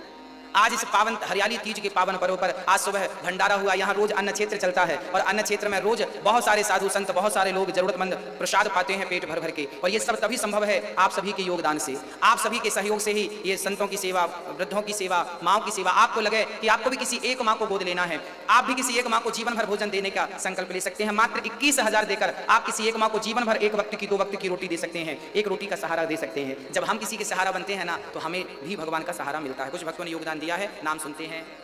बोलिए राजा रामचंद्र भगवान की जय, वृंदावन बिहारी लाल की जय। जैसा कि आप सभी जानते हैं, पूज्य श्री महाराज जी के द्वारा श्री गौ गौरी गोपाल सेवा संस्था के तत्वावधान में वृंदावन में वृद्धाश्रम का निर्माण एवं जरूरतमंदों को अन्य क्षेत्र का प्रारंभ महाराज जी के द्वारा किया गया है। और आप सभी सेवा का दर्शन भी रोज कर पा रहे हैं। जो रोज सेवा हो रही है उसका आप दर्शन कर पा रहे हैं और जो आश्रम निर्माण कार्य चल रहा है उसका भी आपको दर्शन कराया जा रहा है। आप देख रहे हैं किस प्रकार से यहाँ पर सेवा महाराज जी के द्वारा, महाराज जी के हाथों से और पावन पर्व में ये सेवाएं आपके द्वारा भेजी जा रही हैं, जिससे कि आप इसका पुण्य लाभ अर्जित कर पाएँ। कुछ लोगों ने अपनी सहयोग राशि भेंट की है और यहाँ तक सेवा पहुँचाकर अपने आप को भाग्यशाली बनाया है और उनका नाम श्रवण करते हैं। बिहारी जी के चरणों में उनकी हाजिरी लगाते हुए श्री मुरली मनोहर पिंडे नगर नांगलोई दिल्ली से 1100 रुपये का सहयोग भेंट कर रहे हैं। योगेंद्र कुमार गोयल शामली उत्तर प्रदेश से 1100 रुपये, निर्मला देवी सहारनपुर उत्तर प्रदेश से 1100 रुपये, ब्रजरानी गुप्ता बिहार से 1100 रुपये एवं मनोरमा देवी भोजपुर से 1100 रुपये, प्रमिला देवी भोजपुर से 1100 रुपये, शकुंतला गुप्ता जयपुर से 1100 रुपये, उमेश चंद्र दिल्ली से 1100 रुपये, रमेश साइनी जी चंडीगढ़ से 1100 रुपये, मंजू देवी लखनऊ से 1100 रुपये एवं खुशबू डागा कोलकाता से 1100 रुपये, अंशुल अग्रवाल जी मध्य प्रदेश से 1100 रुपये, हरिओम जतन देवी अजमेर से 1100 रुपये, सुशीला देवी गिराज सिंह आगरा से 1100 रुपये, प्रमोद उत्तम राव सिंधे पुणे से 1100 रुपये, गुप्तदान किन्हीं सज्जन ने गुप्तदान के रूप में हिमाचल प्रदेश से 1100 रुपये एवं सरोज यादव आप भोपाल से हैं, आपने भी 1100 रुपये का सहयोग भेंट किया है। जूली टेलोर भीरा सिटी से 1100 रुपये एवं चंदा कुमारी मधुबनी से 1100 रुपये, रुक्मणी देवी गोरखपुर से 1100 रुपये, निशा भवानी सिंह भाटी पंजाब से 1100 रुपये, स्वर्गीय श्री मोहनलाल आर्य स्वर्गीय बीना देवी की स्मृति में कोटद्वार से 1100 रुपये एवं अरुण धनुष तोड़ दिया है और सीता जी ने माला पहना दिया है। आप बारात लेकर पहुंचिए। अब दशरथ जी बहुत प्रसन्न हैं, बहुत खुश हैं। बारात चली, कितना बढ़िया दर्शन, बारात चली। संसार की पहली बारात ऐसी थी कि बारात तो थी पर दूल्हा नहीं था। लोग बोलते क्यों भाई ये दूल्हा कहाँ है, दूल्हा तो दिख नहीं रहा बारात में। तब लोगों ने कहा कि दूल्हा कहाँ है, तब कहा कि दूल्हा पहले से ही वहां है। कुछ आश्चर्य लोग पूछते हैं, ये प्रश्न लोग करते हैं कि बारात तो थी पर दूल्हा नहीं था, बारिश तो थी पर पानी नहीं था, पंचायत तो बैठी थी पर न्याय नहीं था। ये कहां की घटनाएं हैं? बोले पंचायत बैठी थी, न्याय नहीं था। ये द्रौपदी का प्रसंग है। पंचायत बैठी थी पर न्याय देने वाला कोई नहीं, जब साड़ी के लिए पुकारा। और दूसरा, पानी बरस रहा था पर बूंदे नहीं थी। जब भगवान ने गिरिवर को धारण किया था, पानी तो बरस रहा था पर बूंदों का पता नहीं था। और यहाँ बारात जा रही थी, दूल्हा का पता नहीं। राम का प्रसंग है ये। आगे बारात जब पहुंची जनक जी के द्वार पर, आहा बड़ा स्वागत किया है। कहा जाता है कि सीता जी की पत्रिका लेकर जो गया था ना, वो दशरथ जी के यहाँ पर बैठे नहीं और वो पानी तक नहीं पिए। हमारे भारत में ये परंपरा रही है कि लड़की का पानी भी पिता नहीं पीता। हाँ, लड़की के यहाँ पानी भी नहीं पिया जाता। लड़की के हाथ का, लड़की का भोजन, उसके ससुराल का उसके माँ बाप भोजन नहीं करते थे। लड़की के माँ बाप ये सोचते थे कि हमें लड़की का खाना ना पड़े। पर आज यदि ऐसी स्थितियां बन गई हैं तो कोई बात नहीं, आप खा रहे हैं तो कोई बात नहीं, अब समय काल परिस्थिति बदल गई है। पर एक जमाने में ऐसी परंपराएं थी हमारे भारत में। अब क्या हुआ? अब जब सीता जी बारात लेकर आए और तैयारी हुई, मंडप बढ़िया सा लगाया, सही समय पर विवाह हुआ। राम लक्ष्मण भरत शत्रुघ्न चारों का विवाह हो गया। जनक जी ने कहा कि दशरथ जी आपके भी 4 बच्चे, हमारी भी 4 बिटियां हैं, चारों का एक साथ कर दो। ठीक है, कैसे करें? बोले राम का विवाह सीता जी से, भरत जी का जो था मांडवी से, लक्ष्मण जी का उर्मिला से, शत्रुघ्न जी का श्रुति। कितना सुंदर व्यवहार है ये सामान्य व्यवहार की बातें कर रहा हूं। जनक जी महाराज, दशरथ जी ने कहा अब विदा करो। जनक जी ने कहा कुछ दिन और रह लीजिए। ठीक है, जब तक आप नहीं कहेंगे तब तक हम नहीं जाएंगे। देख लो, 6 महीने तक बारात रुकी, सारे लोग खाते पीते मस्त रहे। अब श्री वशिष्ठ जी ने कहा जनक जी अब बहुत दिन हो गए, आप आज्ञा करिए, विदा की तैयारी करिए। तब जनक जी सीता जी को विदा कर रहे हैं। हाँ, और विदा का प्रसंग तो बड़ा दर्दनाक है। जब सीता जी विदा होने लग गई, एक साधारण सी लड़की, सामान्य सी लड़की जब विदा होती है ना, रोती है अपने पिता से लिपटकर, मां से लिपटकर। पल भर में आपने हमें पराया कर दिया। कल तक जिसे जानती नहीं थी अब उसके संग जीवन गुजारने चली है। एक बात बता दूं मैं आज आप लोगों को कि एक स्त्री से अधिक त्याग इस दुनिया में ना आज तक किसी ने किया था, ना किया है, ना कभी कर सकेगा। एक स्त्री जितना त्याग करती है, इतना त्याग आज तक किसी ने नहीं किया। कोई भी हो, बड़ा सा बड़ा संत क्यों ना हो, एक सन्यासी क्यों ना हो, एक सन्यासी के त्याग से अधिक त्याग एक स्त्री का होता है, एक नारी का होता है। शादी जब होती है तो अपने पति के लिए अपना नाम छोड़ देती है। शादी के बाद उसके पति जो नाम देंगे वही नाम होगा। नाम छोड़ देती है, जात छोड़ देती है, गोत्र छोड़ देती है, पहनावा छोड़ देती है, रहन सहन खान पान छोड़ देती है, माई बाप छोड़ देती है, भाई बहन छोड़ देती है। और कल से अपने पति को भगवान मानकर, सास को मां मानकर, ससुर को पिता मानकर, देवर को भाई मानकर और ननद को बहन मान करके एक नए परिवार के साथ जीने की आदत डाल लेती है। इतना त्याग करके उस प्रकार का समर्पण भला कहां देखने को मिलेगा? हाँ, पति के लिए कोई स्त्री इतना त्याग कर सकती है? इतना त्याग तो संत भी शायद ना करता हो। एक सन्यासी जब सन्यास लेता है ना, तो वो भी अपना नाम, अपना गोत्र छोड़ता है, अपना पिंडदान करता है, तब सन्यास लेता है। एक स्त्री इतना त्याग करती है और बाद में क्या होता है, जब वो ससुराल जाती है ना, तो लोग कहते हैं लड़की शादी होके आ गई, चलो बहू देख आवे, क्या लाई है बहू, क्या लाई है।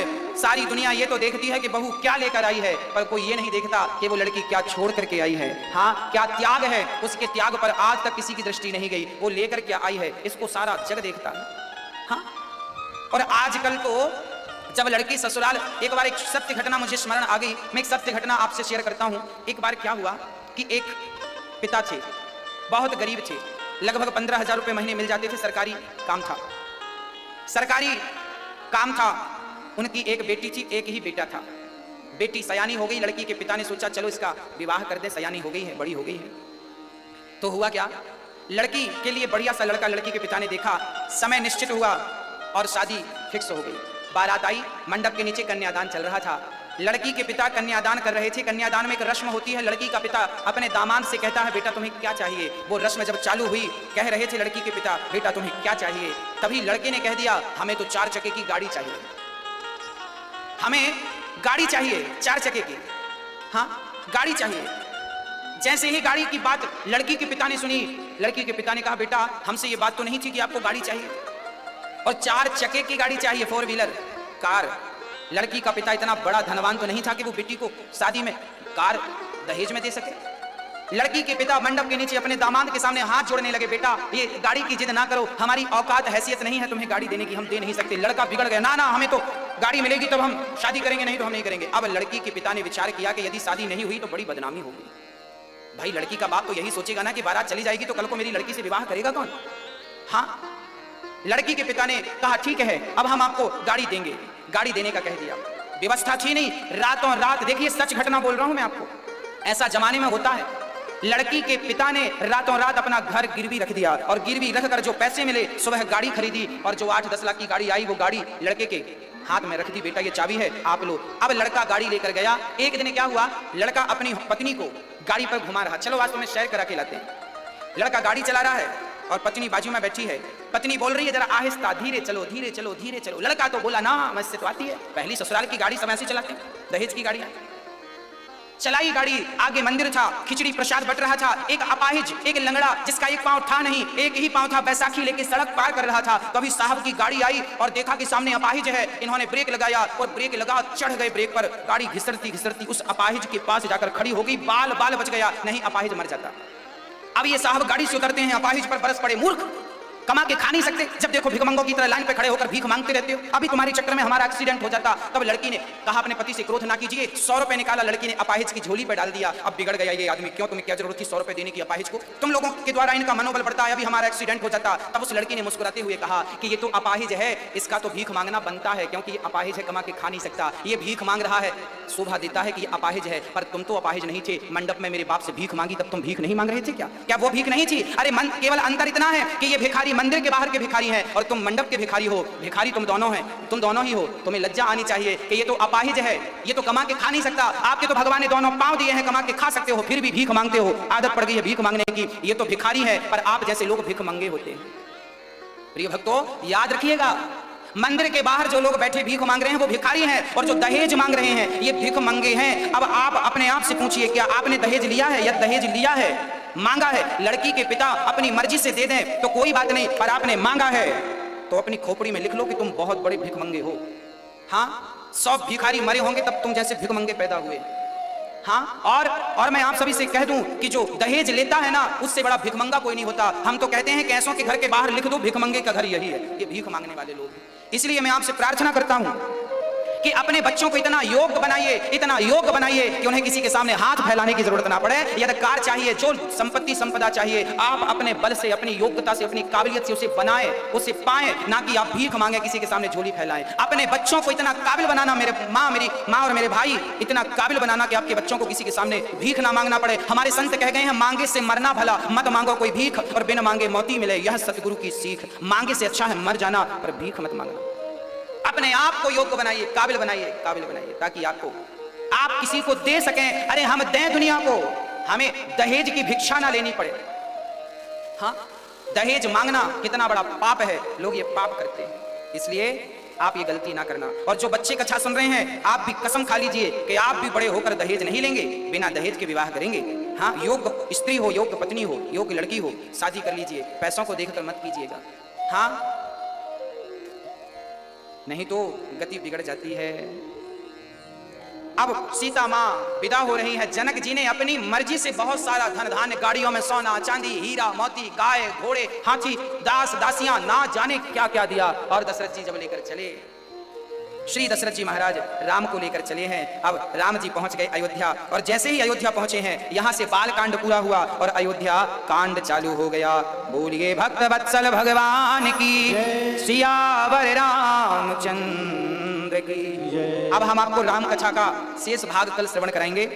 राम जी आए हैं, गोस्वामी जी लिख रहे हैं, नीलांबुज श्यामल कौमलांगम सीता समारोपित वाम भागम पाणौ महाशायक चारु चापम नमामि रामम रघुवंशनाथम श्री गुरु चरण सरोज रज निज मन मुकुर सुधारि वर्णौ रघुवर विमल जस जोदायक फल चारि। जब ते राम ब्याह घर आए नित नव मंगल मोद बधाए।